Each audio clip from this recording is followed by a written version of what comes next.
কোরবানি গোশতকে কিভাবে কত ভাগে বন্টন করা যায় এবং গরিবদের মাঝে কিভাবে আমরা উত্তম রূপে দিতে পারবো। কোরবানি গোশত বন্টন নিয়ে আমাদের টেনশনের কোনো শেষ নাই, এত প্রশ্ন এ বিষয়ে আসে বলার মতো না।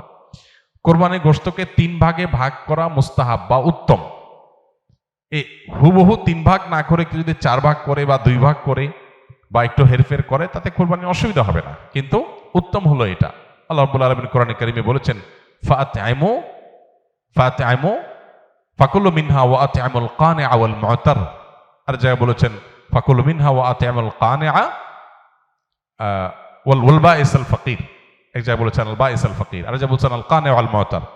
সর্বসাকল্যে 3টা শ্রেণী এখান থেকে পাওয়া যায়। নাম্বার 1, নিজের জন্য একটা অংশ রাখা, নিজের পরিবারের জন্য। আরেকটা অংশ হলো দরিদ্র অসহায় গরিব মানুষদেরকে, ফকিরদেরকে।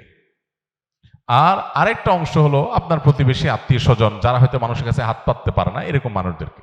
3 ভাগে 3টা ভাগ করে আপনি কোরবানি পশু বন্টন করবেন। হুবহু 3 ভাগ নাও, একটু কম বেশি হলো, নিজে একটু কম রেখে বেশি দিলেন বা একটু বেশি রেখে কম দিলেন, তাতে কোরবানির অসুবিধা হবে না।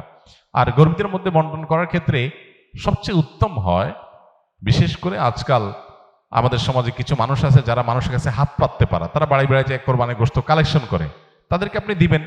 যারা চায় ভিখারি তাদেরকে ধমক দিবেন না, না দিতে পারলেও। কিন্তু এর চেয়ে বেশি ইম্পর্টেন্ট, এর চেয়ে বেশি গুরুত্বপূর্ণ হলো যে মানুষগুলো কোরবানি করে না কিন্তু মানুষের কাছে হাতও পাততে পারে না, তাদেরকে খুঁজে খুঁজে বের করে যে তাদের বাসায় বাসায় গিয়ে পৌঁছে দিয়ে আসেন, সেটা হবে সবচাইতে উত্তম। শহরে গ্রামে বিভিন্ন ক্ষেত্রে এরকম মানুষ পাবেন, সম্ভ্রান্ত, খুব লাজুক, খুব ভদ্র ফ্যামিলি, তারা কষ্টে আছেন। বিশেষ করে অনেক মানুষ দেখতে মনে হচ্ছে ফিটফাট ভালোই আছে, কিন্তু অনেকদিন চাকরি নাই, বেচারার ব্যবসা বাণিজ্য নাই, আয় ইনকাম নাই। এই মানুষগুলোকে খুঁজে খুঁজে তাদের বাসা বাসায় গোশত পৌঁছানো, এটা হলো সবচেয়ে জরুরি কাজ। এই জন্য এই কাজটা আমরা কোরবানিতে খুব বিশেষভাবে খেয়াল করবো, চেষ্টা করবো ইনশাআল্লাহ।